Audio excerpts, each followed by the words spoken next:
And if you have that flying internally, say from Austin to New York, you show that and go through the head of the line. So they're already making it that if you waive all your rights and take the special card, you get to the head of the line. Then they're just going to make it mandatory for everybody. David Icke. Well, that's what they do. I mean, they say, oh, this will be voluntarily for the people to decide if they want to have it, like identity cards and stuff like that. But what they then do is make it so difficult to operate in society without one of them. And eventually they say, well, look, there's so few people don't have them now, everyone might as well have them by law and all the rest of it. These are the techniques they use. And, of course, as we've talked about before on the show, Bush was the problem part of this presidential handover, and Obama's been brought in as the person offering the solutions. And, of course, the solutions are going to be the unfolding agenda. And one of his solutions, of course, is this civil army, in effect, that he's been talking about and Rahm Emanuel's been talking about. And that is another key layer of this policing of the people by the people, which is what you had in Nazi Germany, and that's what tyrannies always do. And, you know, people have got to decide how long we're going to talk about this before we draw a line in the sand and say, hey, instead of sitting here and watching our prison being built and discussing it and debating it, what the heck are we going to do about it? Because there's going to come a point where we're going to cross a line where this momentum is going to be very difficult to turn back. It needs a lot of people with a lot of focus and a lot of disconnection of backsides from sofas now before this gets completely and utterly out of hand.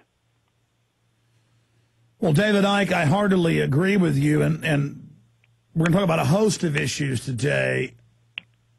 And later in the next hour, let's get into some of your ideas for solutions and breaking free of this matrix. In fact, let's go ahead and start talking about some of that now. Coming up in the next segment, I'm going to play a video clip from a satire movie about sitcoms. But when you watch it, it actually has the same messages that really are in the children's programming and the sitcoms. And they're dumbing the language down, and they're reducing the language and how many words people use. And people are talking slower. And people don't even understand common words now. People are being inserted into the matrix as the eyes tie into the television and the computers, and people are texting to their friends who are 5 feet away instead of talking to them. We are beginning to merge into the machines. We're not programming them. We're being programmed through the machines that have been programmed to program us. And the consciousness is closing down with large swaths of the public, while at the same time, another large group is exploding their awakening, and how you see this battle unfolding as we rush towards what the establishment calls the singularity. So, David, what's your take on that? Oh, sorry, I thought we were going to a break. No, I'm saying when we come back from break, I'm going to play a clip, but I mean now... Oh, gotcha. I thought we were going to break now. No, I mean, you know, this is my area, really, in so many ways, because particularly since about 2002, 2003, I've really gone very, very deeply into the nature of reality, which not many people tend to do. And when you start to realize what reality is, my goodness, does society as it's structured and the way it's structured start to make perfect sense. First of all, it's so important to realize the difference between the body and consciousness. It's not the same thing. Now, you know, we may have differing religions, different people listen to this show, but one thing is kind of common to them, is that some kind of consciousness, soul, whatever you want to call it, is apart from the body and leaves the body at what we call death. Therefore, the body and the soul, the consciousness, whatever you want to call it, are not the same thing. The idea of the conspiracy, the very bottom line of the conspiracy, is to disconnect those higher levels of awareness from what is a computer, the body. The body's a biological computer, and it ticks every single box of that. And what I mean by biological is it's not like a desktop computer where you put data in and you press a button and you know exactly what it's going to do because it's programmed to do that, although we're getting more and more like that. Biological computer means it has the ability to think and assess data. This is what the immune system is doing all the time. It's scanning data, what's happening in the body, and reacting to it as it sees fit in the circumstances that it faces. The idea of the conspiracy is to pull people's sense of awareness, the point from which they observe the world, from consciousness, which is not in this world, it is observing and experiencing this world through the body, to pull that point of awareness into the body. Because once it does that, it's pulled you into the computer level of awareness, the computer level of sense of reality. And what that does, it pulls you into all the programs that are running through the body, like software programs. And these are all reaction programs which get you to react to data, i.e. situations they create in the world, in precisely the way they want us to react. So we become little more than biological robots, which is where most people in this world are.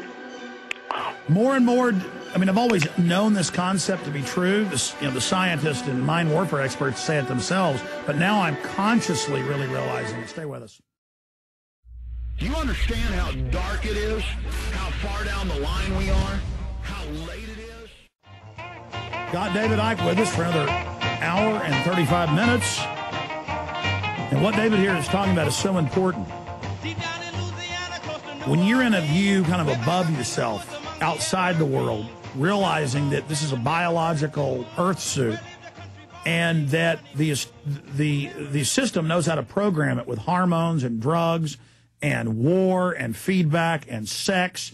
When they use sex to sell Calvin Klein jeans, they are going at your primitive sexual centers in your lower brain. This is all a fact. And just to get the public to realize they're being bombarded, they're being programmed, if you can get them to do that, they kind of wake up out of the trance, realize you're being bombarded, realize there's a game.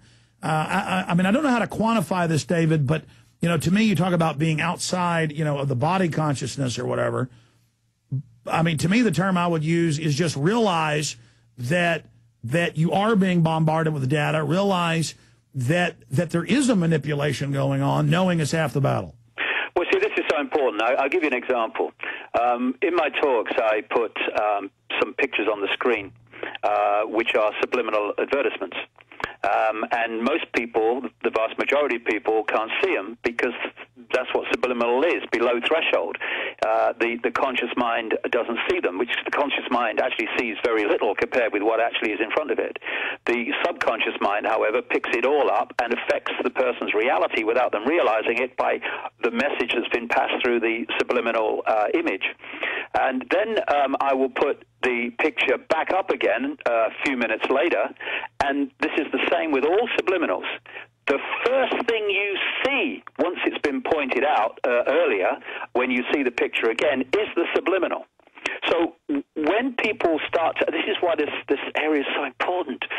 When people start to realize how it's being done to them, then they bring it from below threshold, subliminal, to the conscious awareness, and the defenses go up, which they don't have to think about them. Naturally, the defense is up once the conscious mind is aware of the game it's involved in. And we need to understand the fundamental significance to the whole conspiracy of something called the reptilian brain. The reptilian brain is where we get, along with other parts of the brain, but massively the reptilian brain, our survival instincts. The reptilian brain is basically stupid. David, let me stop you. This is not debatable about the reptilian brain. This is a scientific name. In fact, put it up on the screen, Google reptilian brain, and show them like a textbook area. That's the lower brain that's breathing, sex, eating, wanting to kill people. I mean, that's your... I'm just interrupting you because some may think, oh, this is David Icke and his other issues with that. Yeah, no, the scientists call it the R complex or the reptilian brain because the way it functions and the way it reacts is almost exactly like the brain of a reptile or a lizard. But it is. I mean, in fact, students, because my dad went to medical school, students shown a salt crocodile brain can't tell the difference with a human lower brain. We basically do have a salt crocodile brain. Go ahead. Yeah, and what happens is that those behind the dark suits, those in the shadows, who understand all this stuff and have worked constantly for centuries to take it out of circulation among the people, so they're in ignorance of the very means through which they're being manipulated. They understand this, and they target the reptilian brain. The reptilian brain is basically stupid. It's a reaction system. It is so computer-like, it's incredible. At that level, the brain does just react like a computer on a desktop, and it doesn't learn from experience. Other parts of the brain learn from experience. The reptilian brain doesn't. Its survival instincts are total. It's constantly scanning the environment, looking for possible dangers as it perceives them. The idea of the manipulation is to give the reptilian brain more and more and more reasons to see things in terms of a threat or a danger, because then all rational thinking disappears, all calm reflection, and let's look at this calmly, disappears, because the reptilian brain is basically just reacting in a panic. Save me, I want me mum. That's what it's doing.